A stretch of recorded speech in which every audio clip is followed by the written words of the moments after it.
Je me suis retrouvé en situation de devoir tuer ce type, pas seulement de lui faire mal. Il ne s'agissait pas de lui donner 2 coups de couteau et de lui dire « ça y est, on y quitte ». La philosophie en prison, c'est « tu me donnes un coup de couteau, je te tue ».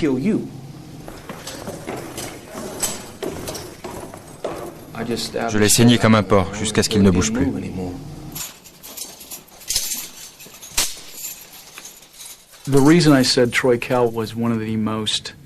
Troy Kell est l'un des individus les plus dangereux que j'ai jamais rencontrés. À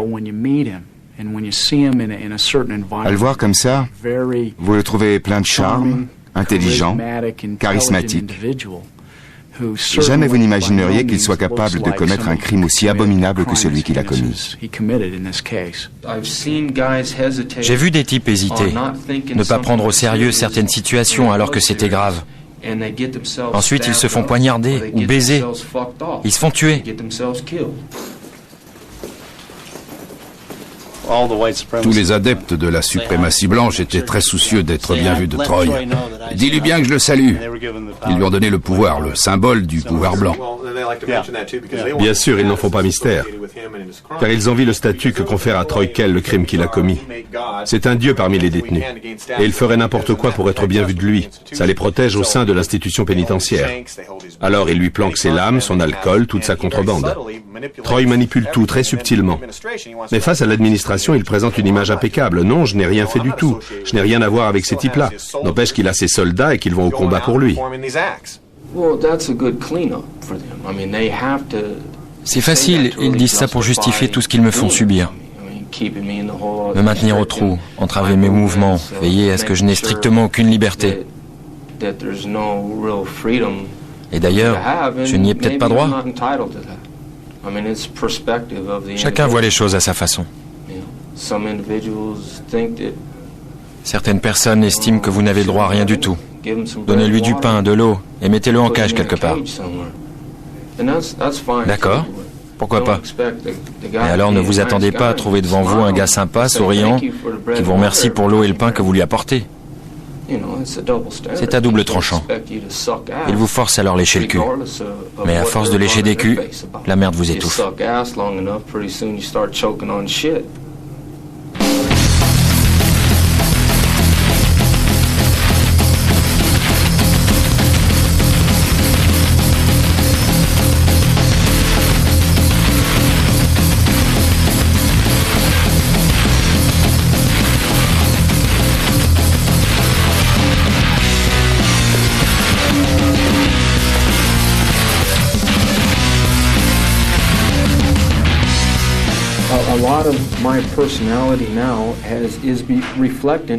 Ma personnalité reflète en grande partie la manière dont j'ai été élevé en prison. Ça vous insensibilise. Il n'y a plus de relations humaines, plus de contact, plus de compréhension, plus rien. Tout est structuré de manière à ce que tout le monde soit une merde. Vous ne respectez personne, comme si ça n'avait aucune importance.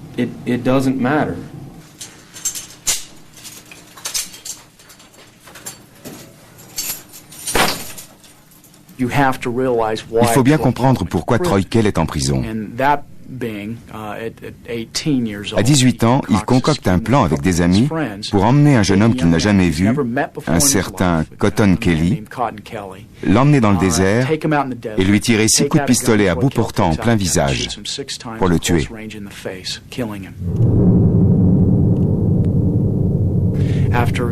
Après le meurtre, il lui prend son portefeuille et va avec ses copains s'acheter de l'alcool.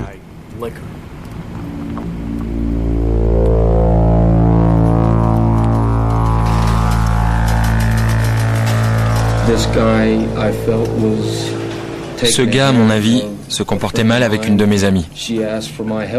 Elle m'a demandé de l'aider et je me suis laissé emporter.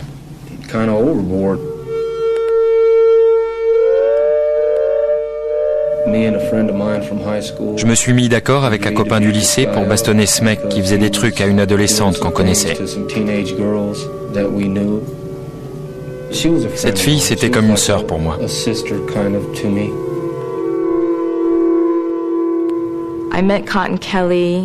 J'ai rencontré Cotton Kelly à Circus Circus 8 mois avant la tragédie. Il dirigeait une sorte de société d'édition érotique et voulait que je pose nue pour lui.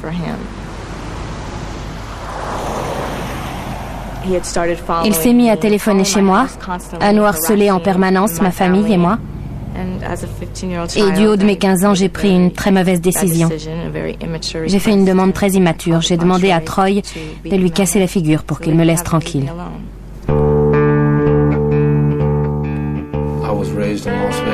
J'ai grandi à Las Vegas, dans une famille de la petite bourgeoisie.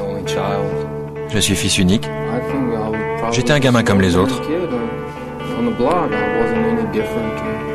À ma connaissance, je n'avais rien de particulier. Troy a fait partie de notre vie dès mon arrivée à Las Vegas. Je devais avoir 6 ans. Nous habitions des rues voisines. Avec 2 de mes copines, je suis passée devant chez lui. Il était là, avec ses potes, sur leur bicyclette, à nous regarder avec des yeux ronds. Parce qu'il a 3 ans de plus que moi. Nous avons descendu toute la rue en direction du désert et en passant, on leur a dit quelque chose d'assez gonflé et ils nous ont poursuivis à vélo. On s'est mis à courir, Troy a sauté de son vélo et m'a plaqué sur la pelouse. Depuis, c'est devenu un jeu entre nous. Il me disait « Tu vas devenir ma petite amie » et je lui répondais « Non, j'aime pas les garçons ». Troy venait à la maison quand il avait environ 7 ans. Il jouait dans le jardin avec Sandy et Shane. Ils allaient ensemble à la piscine. C'était le petit voisin, un bon petit gars.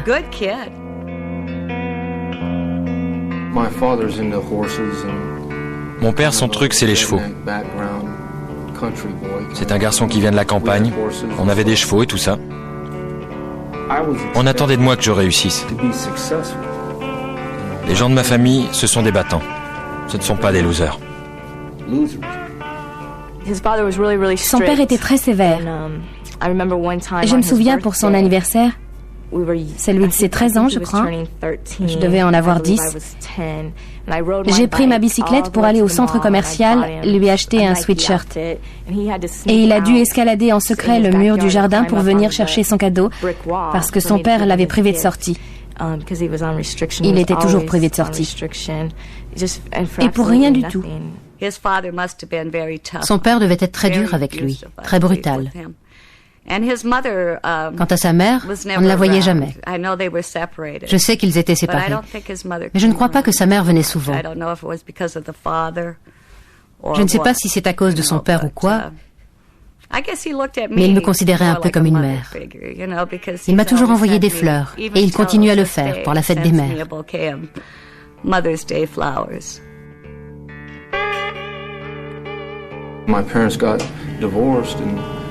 Mes parents étaient divorcés, j'ai été ballotté entre les deux. J'en ai un peu souffert pendant quelque temps. Mais je n'étais pas le seul enfant à vivre ça n'a rien d'exceptionnel. Je sortais avec mes copains sportifs parce que j'aimais bien pratiquer les sports d'équipe. Mais j'aimais aussi boire des bières et fumer quelques joints le week-end. Je suis allé à l'école, mais je n'aimais pas beaucoup ça. Je me suis rebellé contre cette structure autoritaire où on vous dit de faire ci et d'aller là. J'ai quitté l'école. Et c'est là que les ennuis ont commencé.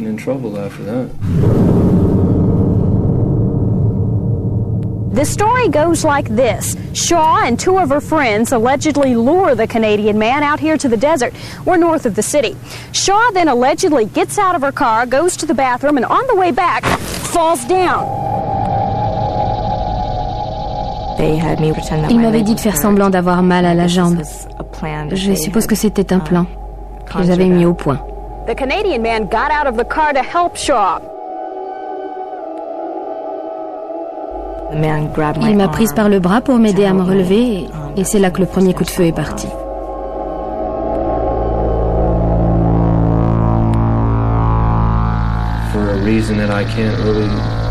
Pour une raison que je ne peux vraiment expliquer, j'avais décidé d'apporter un flingue, de lui tirer dessus et de le tuer.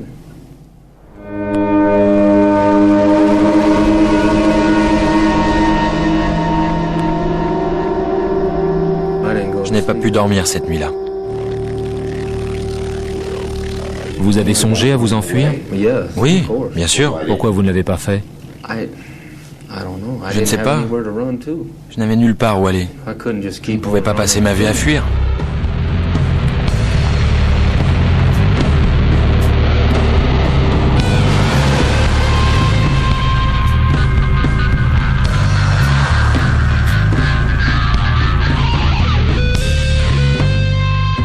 Police say this desert landscape near Rancho and Durango was the stage of a grisly show and tell this past week.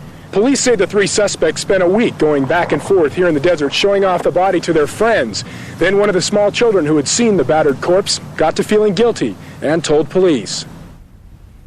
La police de Las Vegas m'a appelé au travail à minuit pour me dire que Sandy était au poste à propos d'un meurtre. Je me suis dit, mon Dieu, voilà que ça recommence.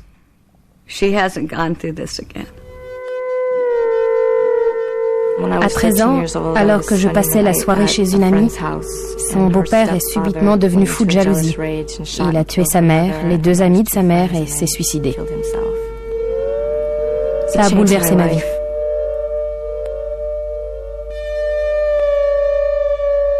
Je me suis détachée de mes émotions. Je n'avais plus la notion de vie ou de mort. C'était une seule et même chose pour moi. Une autre fois, alors qu'elle rentrait de l'école à pied, un type la dépasse en courant pour rattraper une fille qui était devant elle. Et elle le voit tirer une balle dans la nuque de la fille. Ça faisait le deuxième meurtre auquel elle assistait. Moi, j'ai 48 ans. Je n'ai jamais vu personne se faire tuer. Quelle était la probabilité? Alors je vais à la police. Et là, j'apprends que c'est elle qui est accusée. Je ne peux pas vous dire combien ça faisait mal d'apprendre qu'un homme avait été tué et que ma fille était impliquée.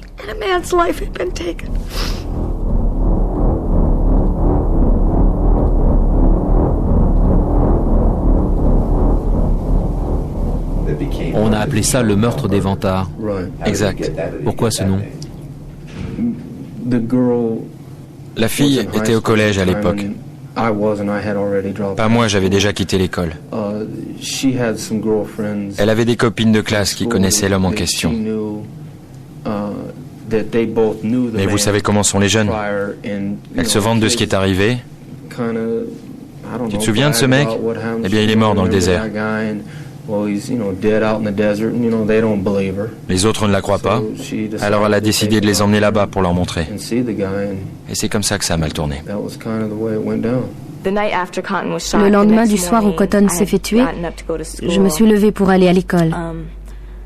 Je ne savais plus si c'était arrivé pour de vrai ou non. Je n'en étais plus sûre. Alors je suis retournée sur les lieux du crime et je l'ai vu sur le bord de la route.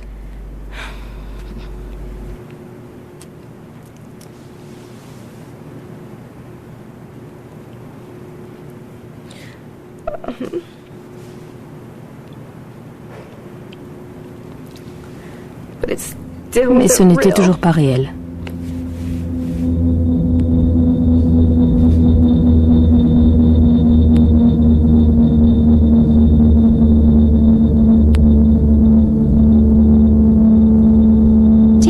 Sandy Shaw testified in her own defense today, staring only at her attorney. Shaw explained how last September, she and two older boys drove into the desert with the Canadian man. After the first shot, Cotton moaned and hit the ground.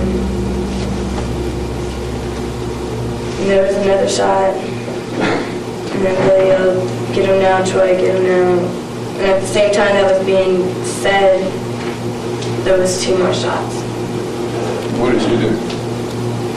There was nothing I could do. It was all behind. Everything was behind me. I was on the ground. It was all behind me. What did you do? I was screaming. Au procès, on a dit aux jurés de ne pas se laisser impressionner par mon air angélique, que je n'étais en fait qu'une meurtrière qui avait agi de sang-froid.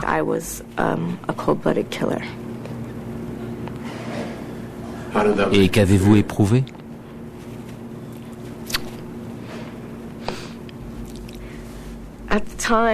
À l'époque, je n'éprouvais rien. Pendant toute cette période de ma vie, en fait, je n'éprouvais rien. How do you plead guilty or not guilty? Not guilty. And charging you with conspiracy to commit robbery, conspiracy to commit murder, robbery with the use of a deadly weapon, and murder with the use of a deadly weapon. How do you plead guilty or not guilty? Not guilty. On m'a proposé une transaction, la perpétuité avec possibilité de libération conditionnelle si je plaidais coupable. Mais comme j'étais têtu et que je considérais que je savais tout mieux que tout le monde, j'ai refusé. De toute façon, à 18 ans, je trouvais que 10 ou 15 ans de prison, c'était la perpétuité. Et en fait, non. On peut encore repartir à zéro.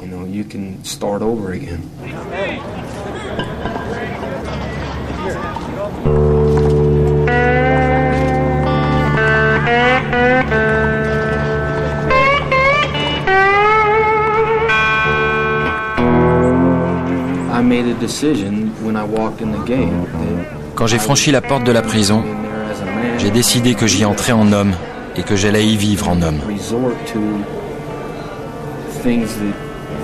Je n'allais pas me plier à toutes sortes de choses auxquelles il faut se plier pour survivre en prison.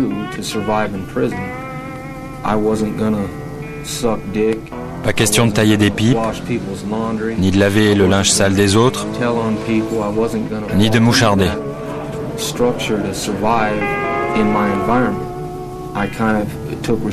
J'ai assumé mes responsabilités. Je m'étais mis dans ce pétrin, à moi de me débrouiller.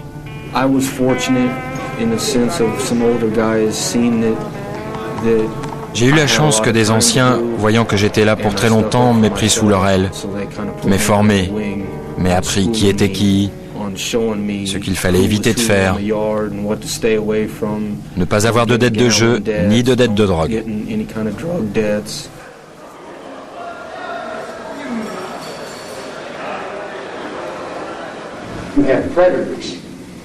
Il y a des prédateurs homosexuels, des racketteurs et tout le tremblement. Et ils vous testent. Il y a eu un incident à la promenade et j'ai reçu une balle. C'était de la faute d'un autre mec, qui était un booty bandit notoire.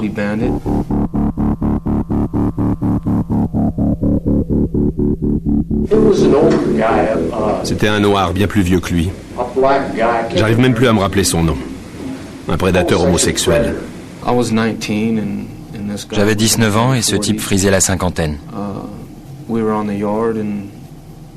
On était à la promenade et j'ai compris, si tu veux qu'on te respecte, va falloir te faire respecter. Et j'ai dû m'assurer que ce serait le cas. Et pour ça, il fallait se battre.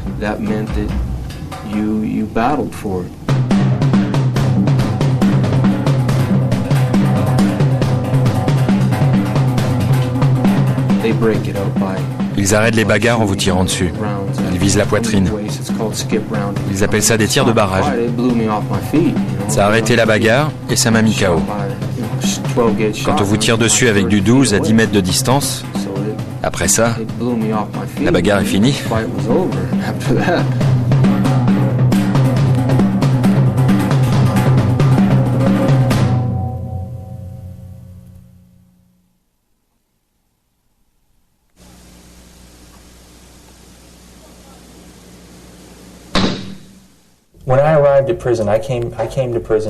Je me suis retrouvé en prison pour usage de faux. J'avais falsifié un chèque de $300. C'était passible de 1 à 15 ans. Mais on ne m'a pas mis dans une prison pour petits délinquants, on m'a mis dans une prison de haute sécurité, pour meurtriers. Eric Daniels était le co-accusé de Troy Kell.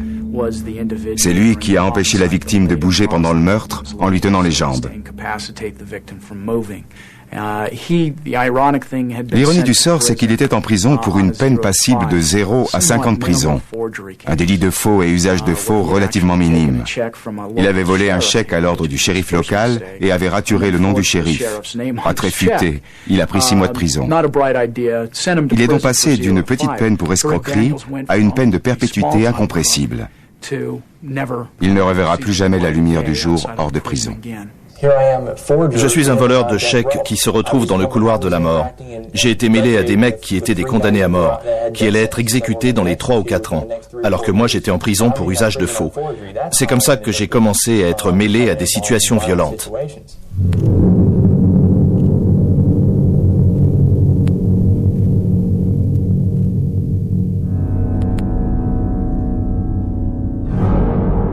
La seule issue que j'entrevoyais pour me soulager, c'était de me déchaîner contre l'autorité. C'est comme ça que j'ai été impliqué dans la mutinerie.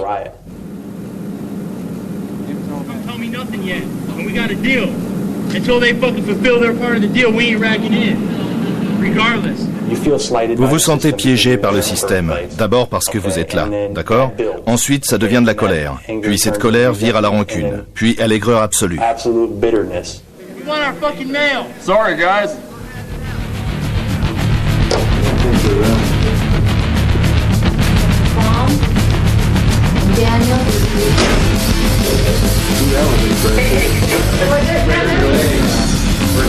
No way.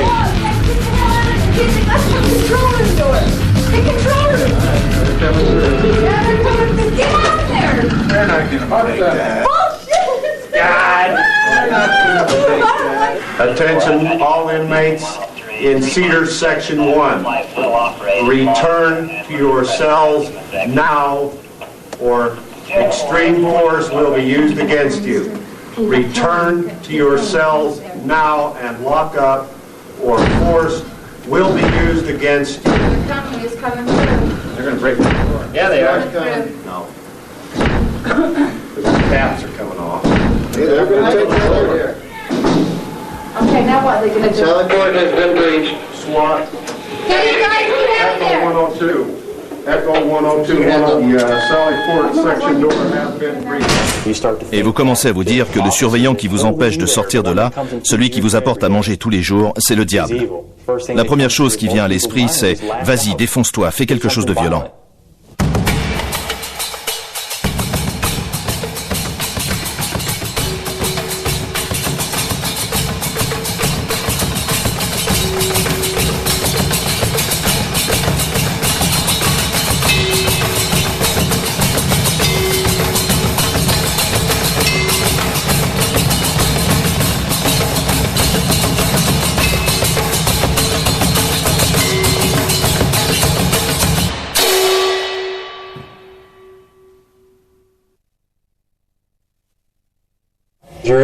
Vous êtes en cellule depuis si longtemps, tout seul, vous n'avez ni télévision, ni radio, très peu de contact avec le monde extérieur, et vous commencez à présenter différents symptômes de maladie mentale, schizophrénie, paranoïa, anxiété, conduite impulsive.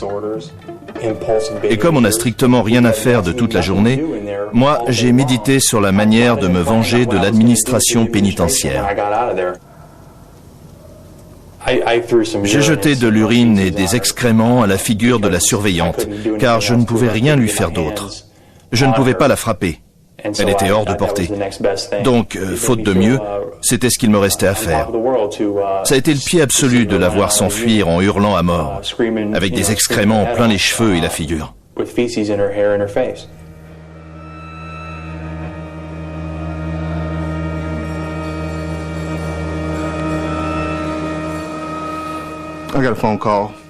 J'ai reçu un coup de téléphone d'un responsable là-bas en Utah. Je ne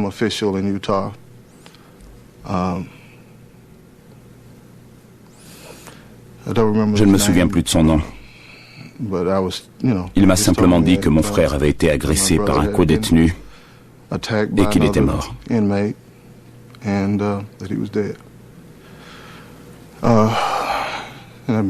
J'ai immédiatement appelé mon père et ma mère. On n'arrive tout simplement pas à croire que...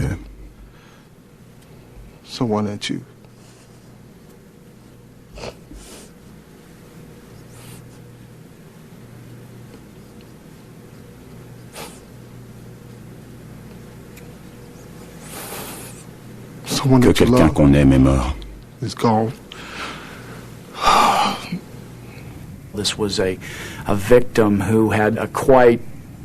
La victime avait un passé chargé en Arkansas.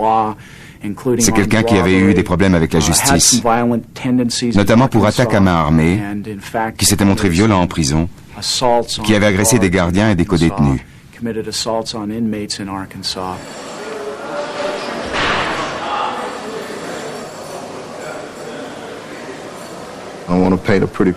Je ne veux pas présenter mon frère comme un saint, car ce n'en était pas un. Il m'avait dit être sous haute surveillance. Et j'ai découvert après sa mort qu'il était même privé de promenade. Au départ, on n'avait aucune idée du mobile de ce meurtre. Puis au fil de l'enquête, on s'est aperçu que l'un des aspects les plus effarants de cette affaire, c'est qu'il ne s'agissait finalement que de haine raciale. C'est le commentaire que Troy Kell a fait juste après.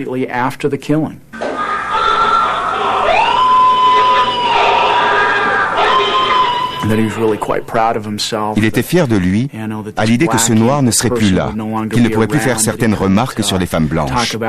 Il avait l'air très fier de lui. Qu'il y ait, grâce à lui, un Afro-Américain de moins sur Terre, c'était quelque chose de bien.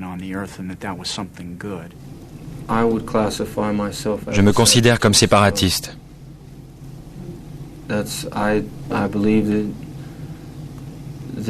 trouve que les Blancs devraient rentrer en Europe et qu'ils n'auraient jamais dû venir ici. Dans toute l'histoire, que ce soit les Grecs, les Romains, les Égyptiens, toutes les civilisations qui ont commencé à se mélanger avec des étrangers, avec des peuples extérieurs à leur groupe racial, ont fini par se détruire.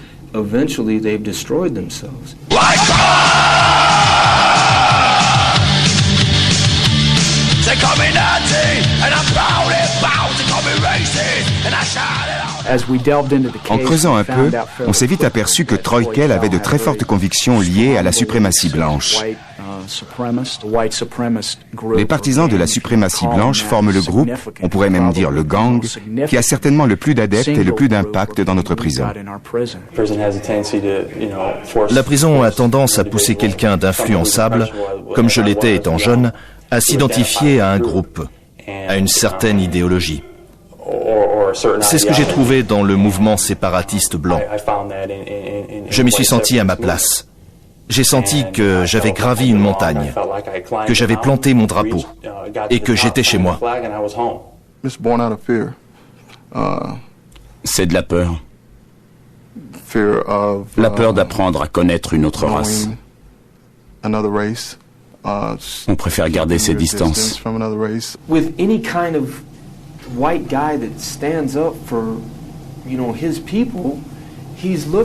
Dès qu'un blanc défend sa race, il est considéré comme raciste. Ce n'est pas le cas. La majorité, vous détestez les Noirs, les Juifs? Je ne me sens pas concerné du tout. Peut-être que ce que je n'aime pas, c'est ce que font certaines personnes. Mais vous savez, il y a des Blancs qui ne font pas mieux que les autres.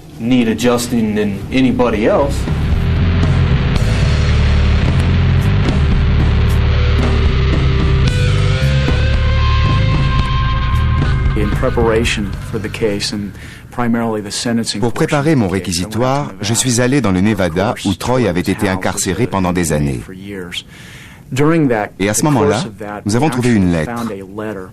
Une lettre que Troy Kell avait écrite 10 ou 15 jours avant le meurtre qu'il a commis ici, dans l'Utah.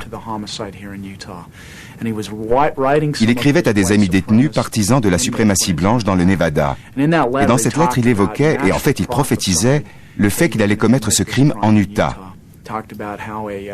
Pour citer ses propres termes, il parlait de cette tête de singe merdeuse qu'il avait insultée. Une tête de singe merdeuse à qui il allait régler son compte. Et ça allait faire mal. C'est une lutte de pouvoir avec des connotations raciales. La question raciale servait à justifier la lutte de pouvoir.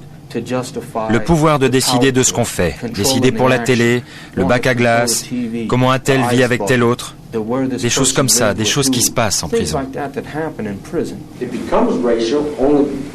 La question raciale n'est qu'une conséquence secondaire. Au départ, il est question de cupidité, de profit, d'autorité, comme toujours. J'ai eu avec lui une confrontation verbale à propos d'une bagarre entre deux autres personnes.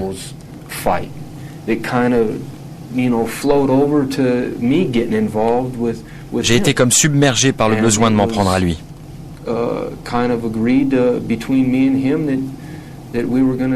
Et il était clair entre lui et moi qu'on allait régler ça à la première occasion.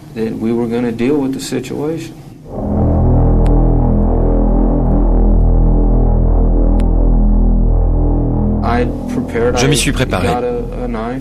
Je me suis procuré un couteau, une clé de menottes, car on était menottés pour aller à l'infirmerie.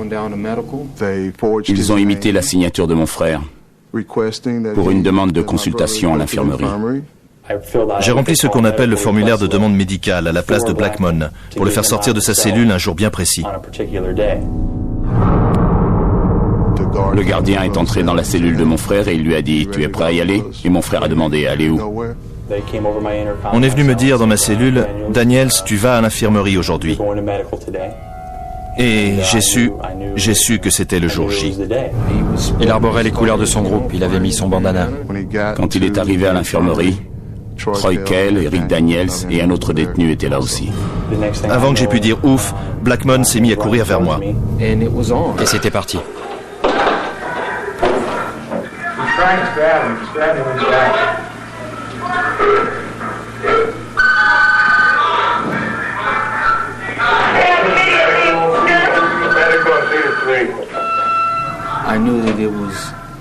Je savais que j'avais frappé fort à cause de la couleur du sang. Quand le sang est foncé, c'est qu'on a touché une artère ou une veine ou quelque chose comme ça.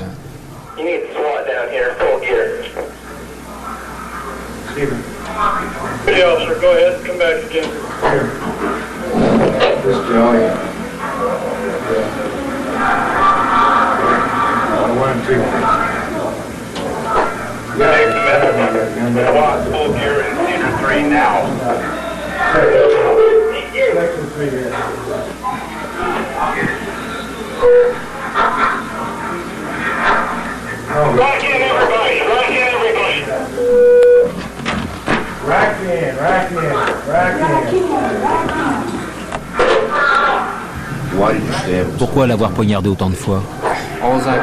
Tout ce que je peux dire, c'est qu'il continuait à bouger.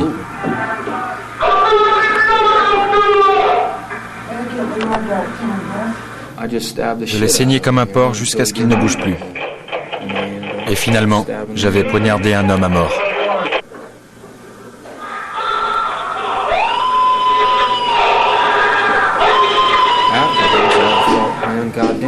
Après coup, je me suis dit, merde mec, pourquoi tu me fais faire ça? Je ne réalisais pas le fait qu'il était le père, le frère ou le fils de quelqu'un. Je ne le voyais pas comme un être humain.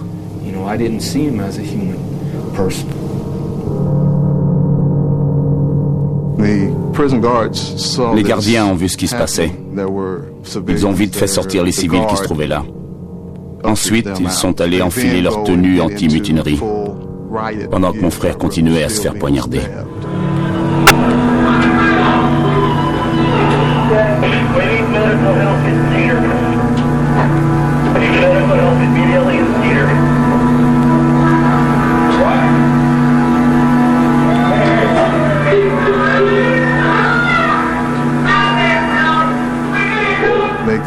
Ils arrivent, ils saisissent Kell et l'autre type, et mon frère est en train d'agoniser. Trop de temps s'est écoulé.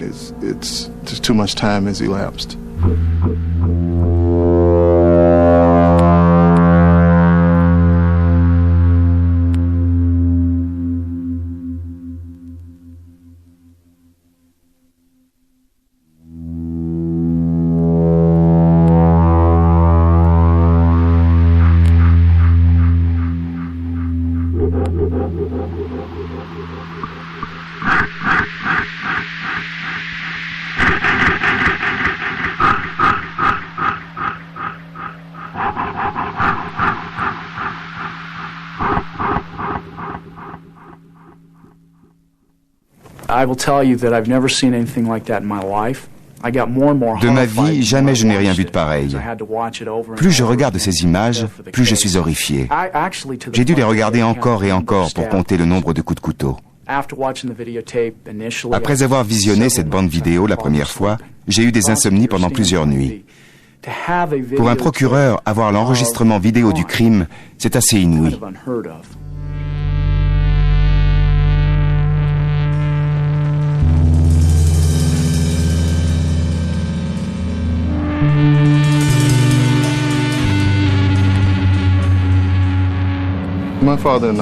Mon père et moi, nous sommes allés en Utah pour une seule raison. Essayer de faire changer les choses. Nous voulions parler avec les responsables de la prison. Nous voulions que quelqu'un nous promette de modifier les procédures afin que ce qui est arrivé à mon frère n'arrive pas à un autre détenu.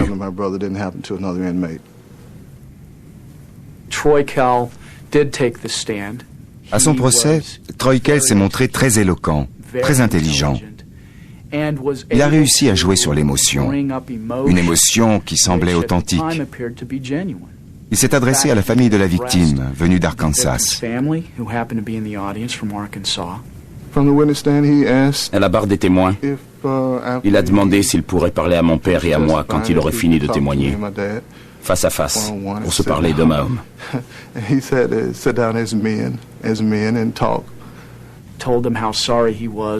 Il leur a dit combien il était désolé d'avoir tué leur fils, leur frère, et il en pleurait. En tant que procureur, je dois dire que c'est une des interventions les plus remarquables que j'ai pu voir de la part d'un accusé pendant son procès. Je crois qu'il y avait dans le jury 8 femmes et 4 hommes. Je les regardais pendant qu'ils s'exprimaient, et certaines de ces femmes pleuraient. Heureusement pour nous, avant de déposer à la barre, Troy Kell avait dit aux 2 gardiens qui l'escortaient « Regardez bien, je vais gagner un Oscar ». Autrement dit, il venait à la barre avec l'intention de mentir. Oui, je me battais pour sauver ma vie. Et je faisais ce qu'il fallait pour. Mais mon émotion envers sa famille était authentique. Car à vivre comme je vis, au bout du compte, si ce n'est pas l'État qui me tue, quelqu'un d'autre s'en chargera. Ça fait partie de ma vie. Ma famille l'accepte et je l'accepte.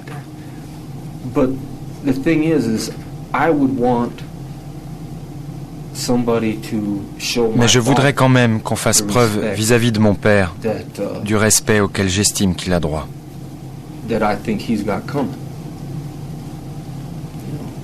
C'est tout ce que je peux dire à ce sujet. Donc si je vous comprends bien, vous voulez dire que vous étiez sincère en parlant à son père. Ce n'était pas de la comédie. Non, j'étais sincère. On veut le minimiser parce qu'on veut gagner ce procès contre moi.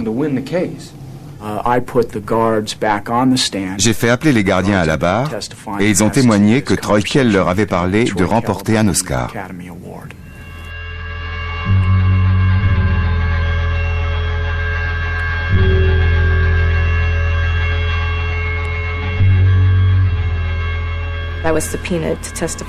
J'ai été citée à comparaître dans ce procès.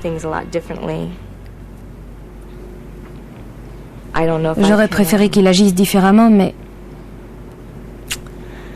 je ne peux pas le juger pour ce qu'il a fait. Je ne suis pas d'accord avec ce qu'il a fait. Je n'aime pas ce qu'il a fait. Mais je ne peux pas le juger car je ne vis pas comme il vit. Je ne suis pas dans sa peau et je ne ressens pas ce qu'il ressent.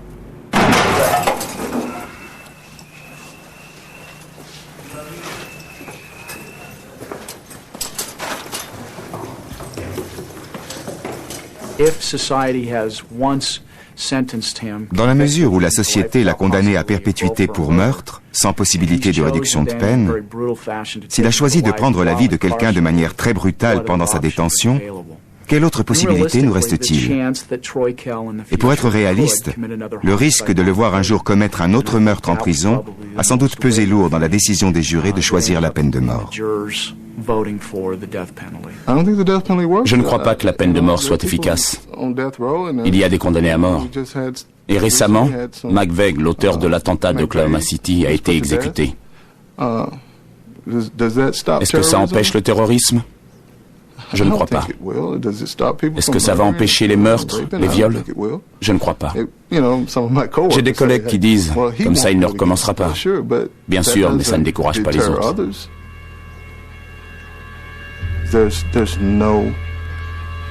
Il n'y a pas de punition sur Terre qui ressemble, de près ou de loin, à ce que Troy Kell va endurer quand il sera face à Dieu.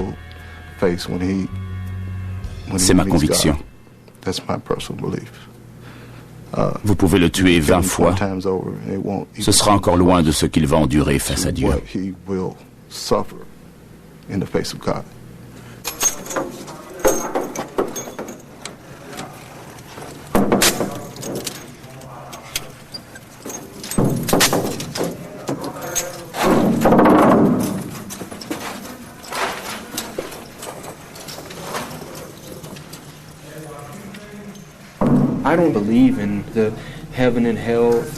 Je ne crois pas à ces trucs sur le paradis et l'enfer.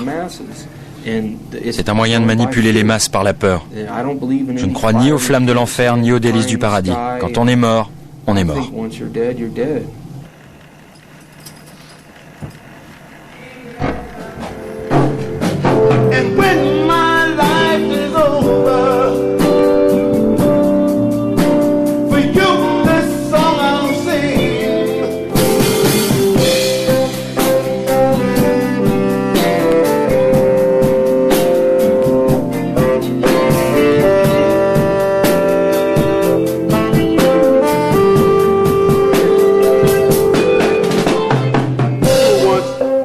Commence à jouer, à la reprise, c'est là que tout le groupe redémarre. D'accord? On essaie.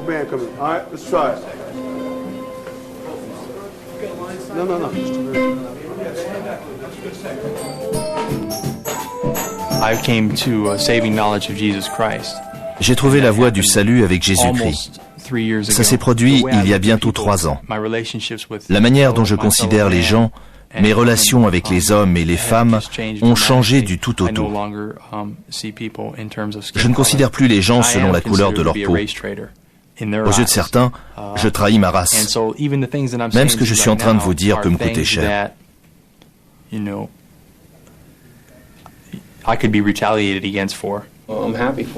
Je suis content pour lui. J'espère qu'il va pouvoir réorienter son existence. Je suis désolé d'avoir foutu sa vie en l'air.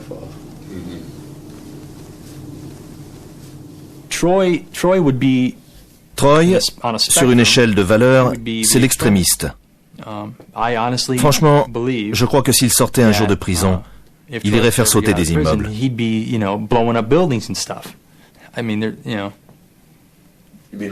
Comme Tim McVeigh? Oui, oui. Et franchement, si on m'avait laissé sortir de prison, moi aussi j'étais sur cette voie d'autodestruction.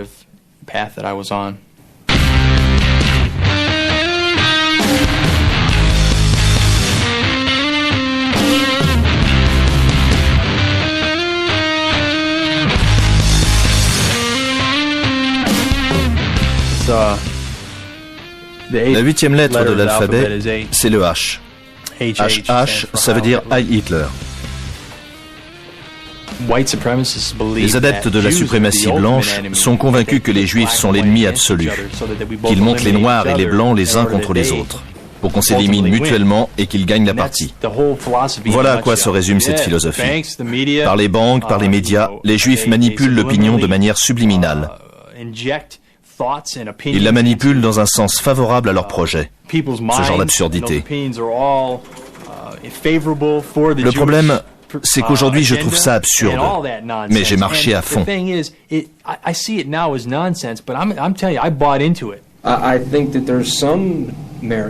Je pense que c'est une idée assez intéressante.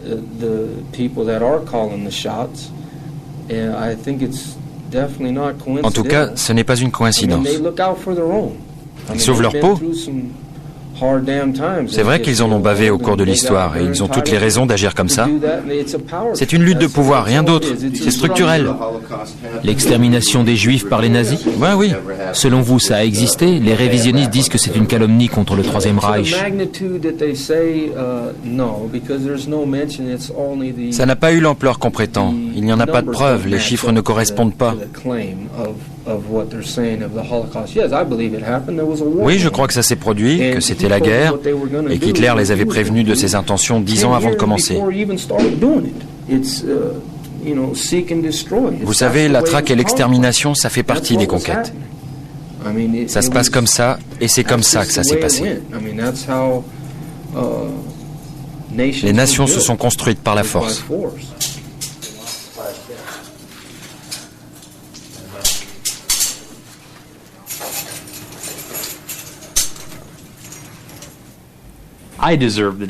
Je méritais la peine de mort. Or, je n'ai pas été condamné à mort. Je crois que Dieu a intercédé pour ma vie, au moins dans l'esprit de 2 des jurés. Et je n'ai pas été condamné à mort. Je le méritais, mais on m'en a fait grâce, pas à Troy.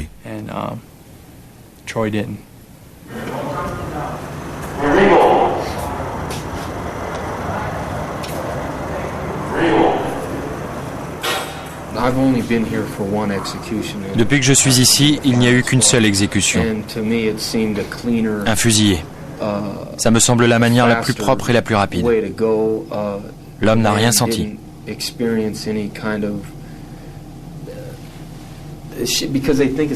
Eux, ils voient ça comme un acte médical.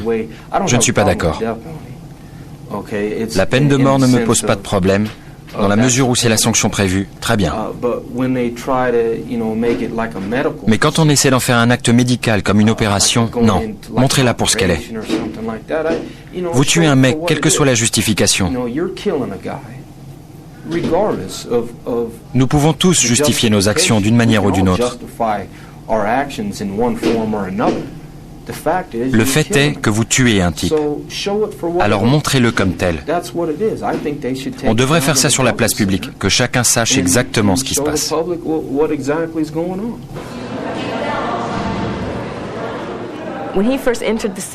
Quand il est entré dans ce système, il avait 18 ans. Il était bel homme, intelligent. Et je me souviens qu'il m'a dit « J'entre en prison en tant qu'homme et j'y resterai un homme ». C'est ce qu'il a fait, je suppose.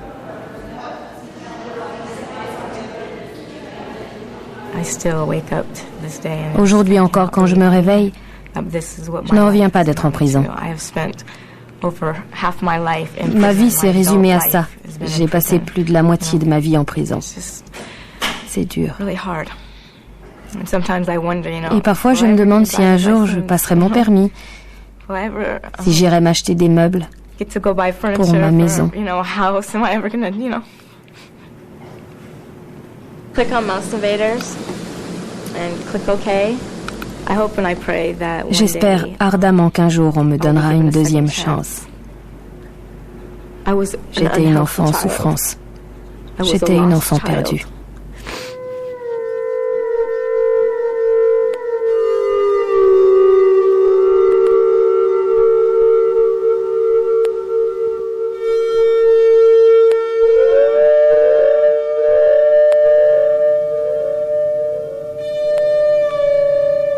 Combien de temps pensez-vous qu'il vous reste à vivre? Je ne sais pas. Je ne peux pas répondre à cette question. Vraiment, je ne sais pas.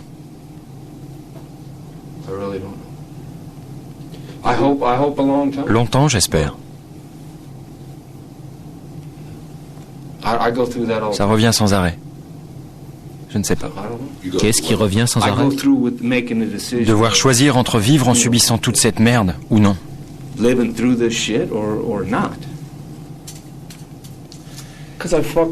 J'ai foutu ma vie en l'air. J'ai la haine depuis que j'ai 18 ans.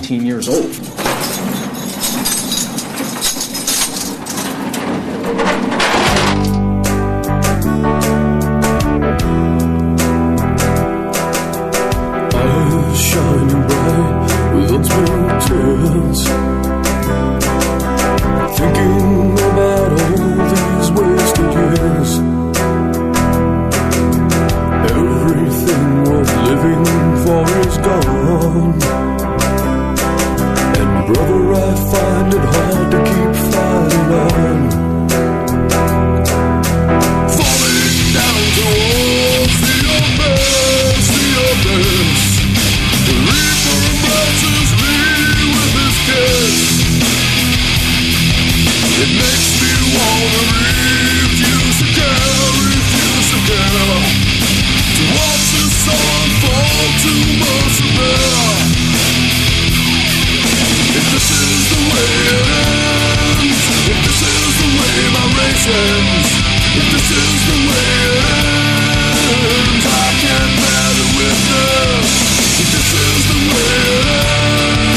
If this is the way my race ends, if this is the way it ends.